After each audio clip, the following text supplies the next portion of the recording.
7:17 de la mañana de este día 7 del mes 7. Estamos en altavoz en diferentes plataformas de televisión, de radio también, de streaming. Estamos ya con Enrique Valderrama, él es politólogo, miembro del Comité Político del Partido Aprista Peruano. ¿Cómo estás, Enrique? Bienvenido a Altavoz en Vital. ¿Cómo te va? Muy buenos días, encantado de estar en Altavoz en Vital como siempre y felicitaciones por el nuevo alcance, bien merecido. Estamos justamente en Movistar, en diferentes plataformas digitales, y esto le abre una posibilidad a las audiencias justamente de democratizar las comunicaciones. Esa es la idea, que el público se sienta informado. Además se viene una campaña electoral fuerte, por lo tanto es necesario que el público esté muy bien informado, Enrique. Como sabemos, en la víspera, la presidenta Dina Boluarte, después de 250 días, ha dado unas declaraciones a la prensa. Sin embargo, no ha dicho prácticamente nada. Es más, ha tratado de sortear el asunto de su incremento de remuneraciones, como sabes perfectamente, más de 35,000 soles, que como ya lo hemos dicho aquí en Altavoz, es una cachetada, un golpe a la pobreza en el país. ¿Cuál es tu reflexión?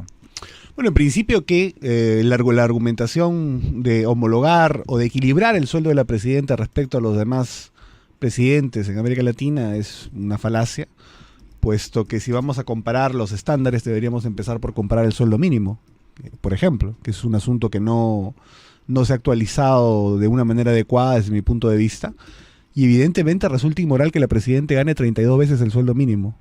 Creo que eso también es algo que todos debemos rechazar. Es una situación inmoral, obviamente genera indignación en los más pobres del país. Absolutamente. Y aquellos que lo quieren relativizar, yo les diría que los gestos en la política son lo fundamental. Evidentemente los gestos con el pueblo pueden ocasionar, los malos gestos pueden ocasionar cambios muy drásticos. Recordemos que las principales revoluciones en el mundo, si bien tuvieron muchos elementos que las configuraron, la chispa que los incendió fue finalmente algún tipo de gesto, ¿no? Por ejemplo, el caso de la revolución. Pasajes, ¿no? Como Exactamente, en Chile, exactamente. Eran 10 centavos, me parece. Y en el caso, por ejemplo, de la misma Revolución Francesa, ¿no? Creo que los malos gestos de María Antonieta fueron los que desencadenaron de alguna u otra manera la reacción que hubo. Esta presidenta está actuando como María Antonieta prácticamente. Pero esperemos que no tenga igual final, ¿no? Político me refiero. Efectivamente, y además se añade lo que se ha revelado ayer en medios de comunicación, en televisión: 5,000 soles adicionales cada mes. Tiene una tarjeta de alimentación para que pueda comprar en supermercado donde quiera, para que pueda llenar el refrigerador con alimentos. 5,000 soles mensuales adicionalmente a su remuneración, que se la va a llevar así libre. Bueno, pero deberían darle solo 300, ¿no? Porque dice que con 10 soles puede hacer desayuno, almuerzo y comida. Efectivamente. Yo la semana pasada, en una entrevista con Fernando Calle, yo le pregunté precisamente sobre esa disposición de Víctor Raúl Aide de la Torre en su momento de cobrar solamente un sol como presidente de la Asamblea Constituyente en su momento. Es un gesto, sin embargo esto se efectivizó, y además una persona en pobreza además, ¿no? Absolutamente, pero hay una cuestión adicional, algo que ha relevado Franz Echevarría, que es un aprista conocido y ahora es actual decano del Colegio de Abogados de Cusco, en donde cuenta la anécdota de que un constituyente fue con una serie de requerimientos mínimos antes de que empiece a funcionar, o cuando se iba a empezar a discutir el tema administrativo de la Asamblea, y fue como con 31 requerimientos. Aya de la Torre los tachó todos y solamente dejó que el sueldo sea 70 soles, para él un sol, y que tengan un café gratis a la semana. Nada más. Efectivamente, esa es la forma de hacer política. Los políticos, las personas que quieren llegar a la presidencia de la República, que quieren servir, justamente la política es para servir al país y no para servirse precisamente del dinero del Estado. La política ha perdido muchísimo impulso, digamos, moral, mucho basamento espiritual en el sentido no religioso de la palabra. Y eso lo vemos definitivamente en la degradación que estos tiempos estamos viviendo, estamos presenciando. Hay que sin duda recoger las lecciones de la historia de grandes hombres que definitivamente pues dejaron todo para luchar por sus ideales. Por eso hoy día es un día sumamente especial, porque además de que Altavoz ya tiene un mayor alcance, hoy día se celebran pues un aniversario más de la Revolución de Trujillo, del 7 de julio de 1932. En efecto, mucha gente perdió la vida defendiendo sin duda el ideal de la democracia, ¿no? Estamos en Altavoz, este programa también está a través de streaming, estamos en YouTube como Altavoz Noticias, también está a través de streaming, estamos en YouTube como Altavoz Noticias, te invitamos a suscribirte. Enrique Valderrama, como lo dijo también aquí Fernando Calle, magistrado, ex magistrado del Tribunal Constitucional en una entrevista en Altavoz, dijo que el Congreso puede revertir la decisión del Ejecutivo de subir el sueldo a la presidenta Dina Boluarte. Es más, hay varios proyectos de ley precisamente para ello. Sin embargo, los proyectos presentados son de los grupos de izquierda. ¿Pero qué pasa con la derecha? Yo creo que están poniendo sobre la mesa la evidencia de que cogobiernan o están de acuerdo con la presidenta Boluarte. Me parece eso sumamente inmoral. Y evidentemente creo que va a tener un efecto negativo para ellos en las elecciones. Yo creo sinceramente que el Parlamento no solamente puede, sino debe, sin duda, corregir este tremendo error político que está cometiendo. A ver, lo repetimos, el Congreso debe corregir error político, pero es solamente un error político, realmente una canallada. Bueno, definitivamente, a la población pobre. Definitivamente es una cachetada a la pobreza, definitivamente es una falta de respeto a todos aquellos peruanos que ella durante sus años ya en el poder y en el gobierno no ha hecho absolutamente nada desde el punto de vista del poder, lógicamente, sin duda, y por eso creo e insto a las bancadas de derecha en el Congreso a que puedan apoyar la corrección de este asunto. ¿Crees que suceda eso? ¿Crees que se derogue este decreto? Que le dudo mucho que la frivolidad de Acuña permita eso o que la complicidad de Keiko con Boluarte permita que le reduzcan definitivamente el ¿No sueldo. crees que pase eso? No creo que pase.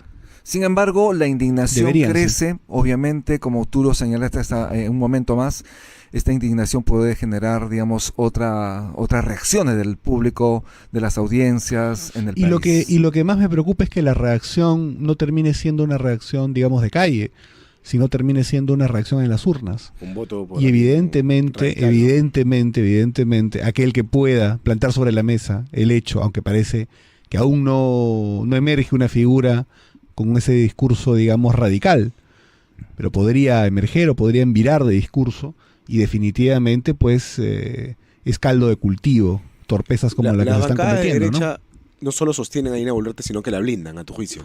Absolutamente. Blindan, la sostienen, la blindan y en algún sentido cogobiernan. Porque el señor Acuña tenía un ministro, ¿no? Ahora tiene dos. Pero estamos hablando también de la bancada de lápiz, ¿no? Que también la blinda, por supuesto, ¿no? Evidentemente. Y yo creo que Perú Libre blinda a Boluarte a cambio de no atrapar a Cerrón. Pero además porque a ella tampoco le conviene que el señor sea atrapado, me parece. Ya que si atendemos a la trama del cofre, por lo tanto yo creo que el que menos quiere que Cerrón sea atrapado es el gobierno, ¿no? Para empezar. Y por eso la intervención tan insistente en el Ministerio del Interior, de controlarlo, tener a alguien hiper fiel, no en el buen sentido de la palabra, sino en el malo, ¿no? Porque cuando el hermano estuvo requisitoriado tampoco fue encontrado, por cierto. Efectivamente. Mucha casualidad. Efectivamente, mucha casualidad. Enrique Valderrama, como sabes perfectamente, la presidenta Dina Boluarte, después de 250 días, más de 250 días, ha declarado a la prensa, a medias tintas además. Ella ha señalado que la decisión de subir el sueldo para ella es porque se están ciñendo a las decisiones de Servir. Sin embargo, Servir ya lo había adelantado a través de un comunicado días antes, que efectivamente ellos no han participado en lo absoluto para esta decisión del Consejo de Ministros de subir el sueldo de la presidenta Dina Boluarte. Una vez más, ¿miente Dina Boluarte? Dina Boluarte miente una vez más sobre el tema del sueldo, y el tema del incremento salarial, pienso yo, que está pensado más que todo para el futuro. Para una pensión, ¿no? No solamente la pensión, claro, la pensión, pero prodigarse los fondos con los cuales, entre otras cosas, puede tener la necesidad de hacerlo por el tema de los abogados, ¿no? Que estoy seguro que no le alcanzará para lo que viene, ¿no?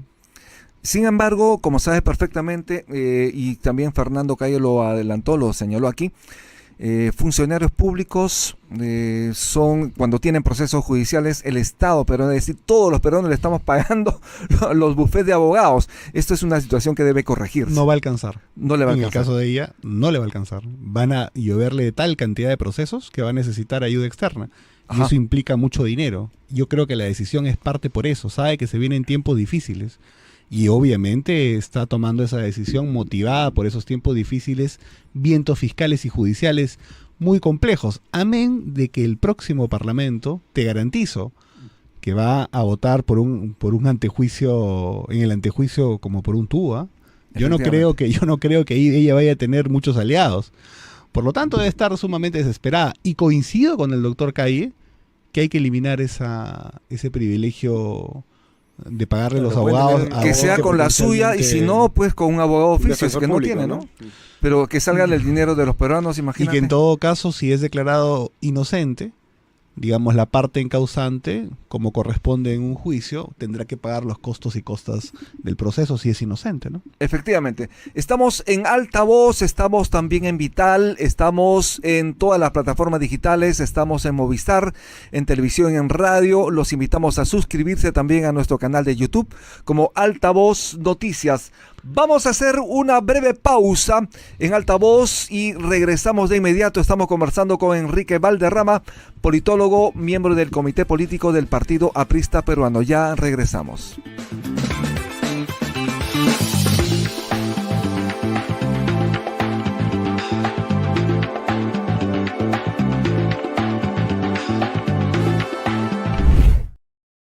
...91.1 es Vital FM.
...91.1 es Vital FM.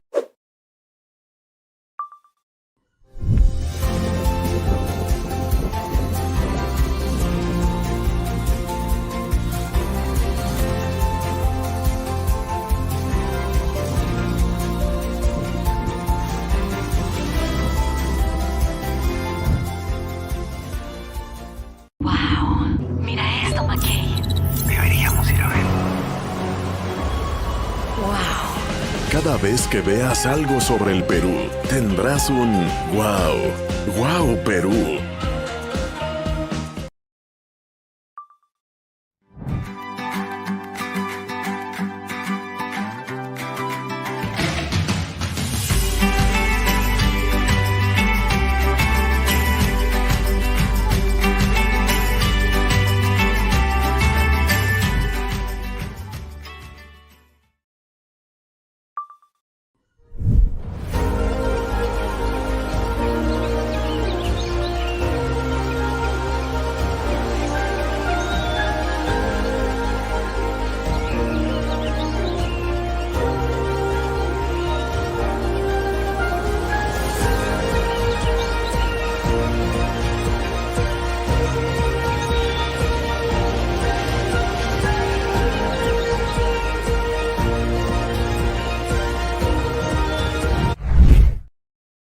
...91.1 es Vital FM.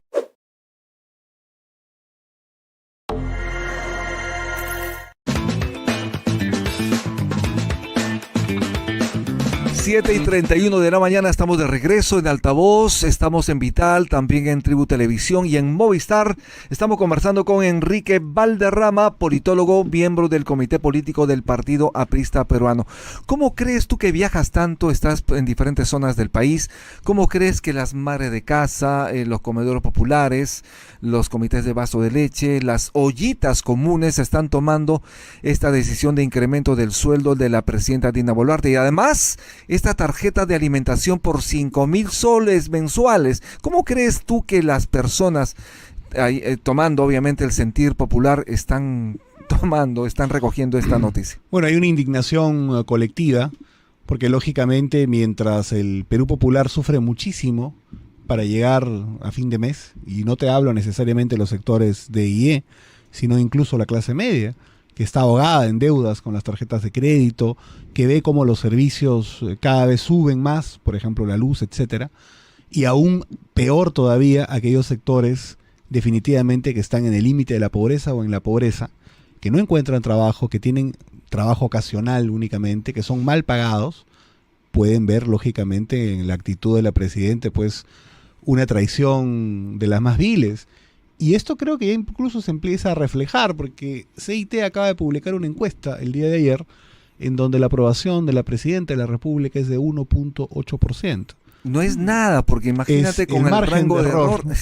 Es decir, encontrar un peruano dentro de 100 que apoya a Boluarte se empieza a poner muy complejo.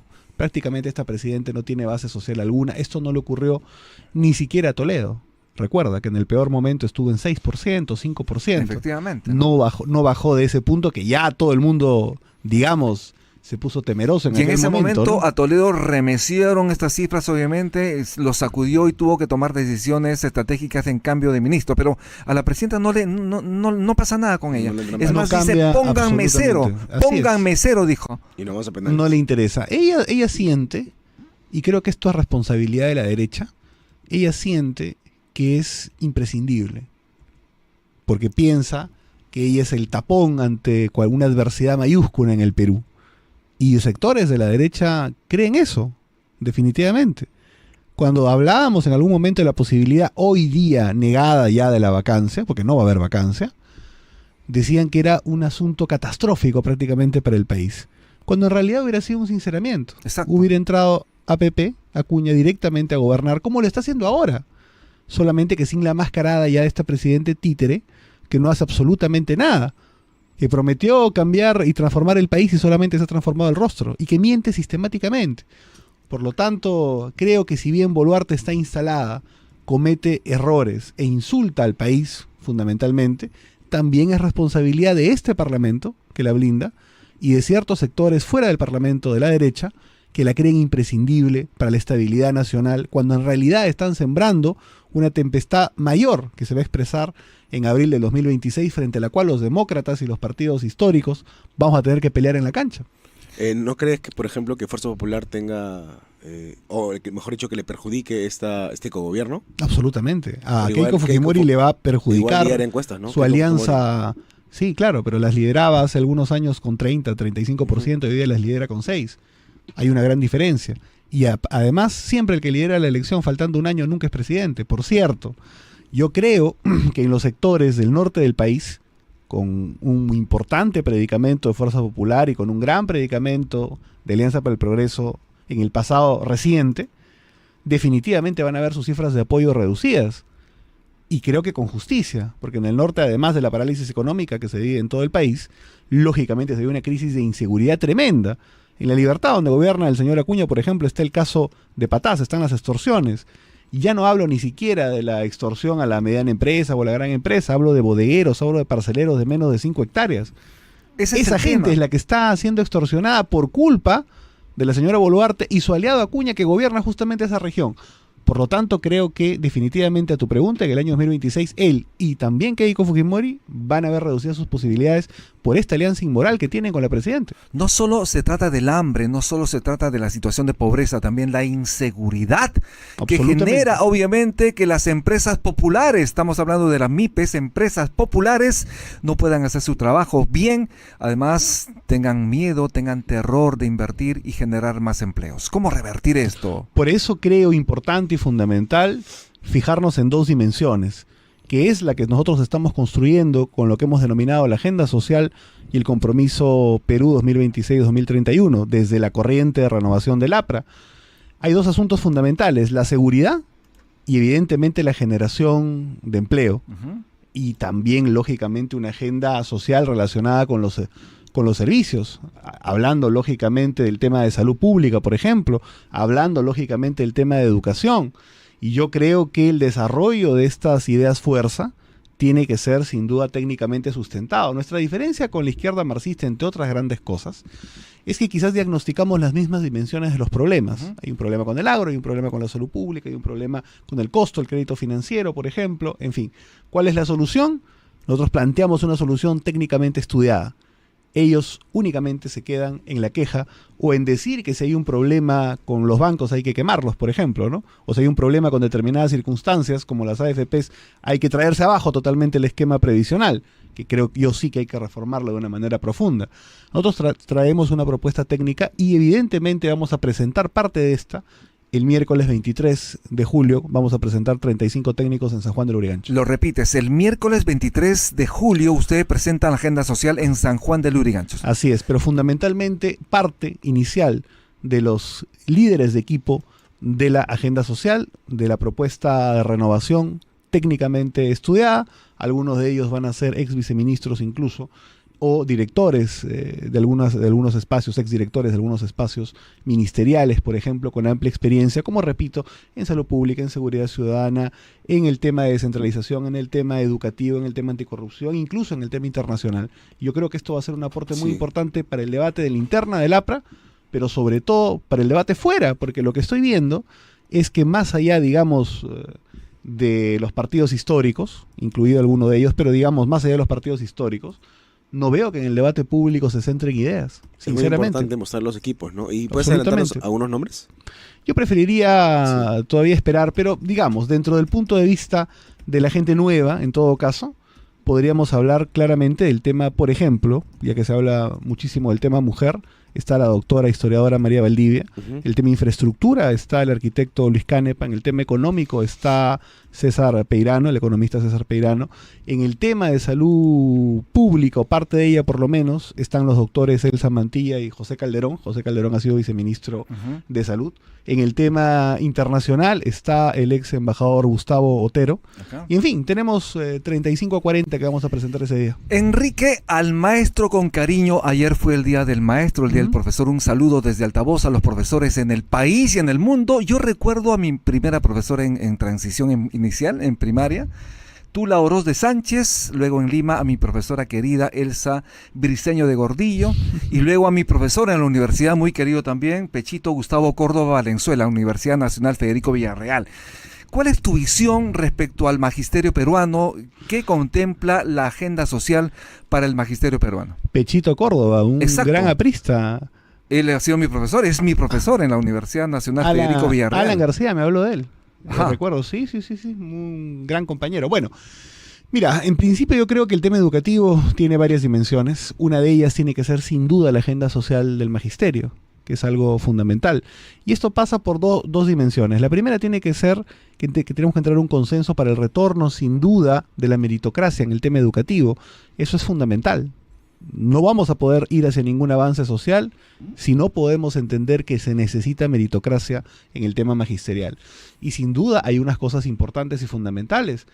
El pago de la deuda social del magisterio, que ha sido prorrateada prácticamente en 25 o 30 años, como quien espera que los maestros prácticamente fallezcan para pagarla, creo que tiene que ser pagada en un plazo más realista, y el APRA podría plantear tranquilamente un pago de la deuda social del magisterio en 10 años, digamos, reduciendo muchísimo los tiempos, sin duda. Y evidentemente esto incluye también pues el pago de preparación de clases, una serie de derechos que han sido postergados y que no están siendo tomados en cuenta. Y para nosotros el magisterio es fundamental porque tiene que tener una mirada, uno, de calidad y dos, democrática. Creo que en la primera vuelta y sobre todo en la segunda vuelta del año 2021, Ajá. el magisterio lamentablemente apostó por Pedro Castillo. Evidentemente fue una apuesta equivocada, pero entendemos nosotros también que las opciones democráticas tampoco ofertaron mucho para que ellos puedan adherirse, sin duda. Y eso es lo que estamos tratando de corregir. Estoy trabajando estrechamente con el sector educativo, aprista también. Nosotros hemos tenido un organismo histórico que se llama el ANTAE, y saludo al compañero Óscar Consueto y Verónica Ramírez, secretaria general y de organización del ANTAE, y estamos preparando sin duda junto a ellos una agenda social para el magisterio para poder sin duda tener el respaldo de ¿no? Enrique Valderrama, el turismo, como sabes, la industria sin chimeneas, importantísimo en el país. Fundamental. Fundamental. Como sabes, hay problemas en el Cusco debido a la compra de boletos para el ingreso a Machu Picchu. No es posible que los turistas estén haciendo colas desde un día antes para tener acceso a la maravilla, nuestra gran maravilla mundial. Desde el punto de vista de la agenda social, ¿qué están pensando en esta cadena de valor del turismo? Bueno, en principio es una cosa fundamental y básica el tema de las vías de comunicación para tener acceso. Creo que hay que tener un shock de infraestructura que permita la conectividad vial de una manera más importante. Yo sé que Cusco es tu tierra y ahí, por ejemplo... Mi linda tierra además, mi preciosa tierra. Pero más específicamente la convención. Y ahí hay un gran proyecto que incluso el APRA prefiguró, que es el túnel de la Verónica, que podría reducir la distancia entre Cusco y Quillabamba más o menos a la mitad, por ejemplo, lo cual facilitaría sin duda el flujo turístico también a la convención. Pero el primer shock tiene que ser sin duda un shock a nivel de los aeropuertos. Eso. No podemos tener el estado de situación de los aeropuertos hoy día, el estado de situación del aeropuerto de Tacna, por ejemplo. Evidentemente se dice que, por ejemplo, el aeropuerto de Arequipa es internacional cuando realmente no lo es. Exacto. Hay que tener un shock ahí de infraestructura fuerte.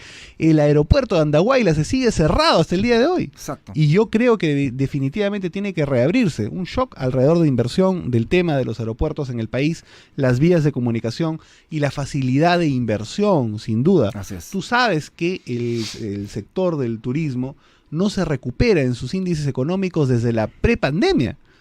Por lo tanto, muy poco se ha hecho y evidentemente el pequeño turismo que tú conoces en el Cusco y también está en Ancash y en otras zonas, fue el más golpeado con el cierre definitivamente. Y yo creo que eso tiene que tener un impulso muy grande, tanto a nivel de normativa como de inversión, como de atracción de inversión, incluso como apuesta del Estado. Creo que es algo fundamental. Enrique, muchísimas gracias. Lamentablemente el tiempo nos quedó corto, hay muchos temas más por hablar, te estaremos convocando en otro momento. Gracias por estar en Altavoz. Muchas gracias, Aaron Rumi. Estuvimos con Enrique Valderrama, politólogo, miembro del Comité Político del Partido Aprista Peruano. Haremos una pausa y regresamos de inmediato. Ya hablemos.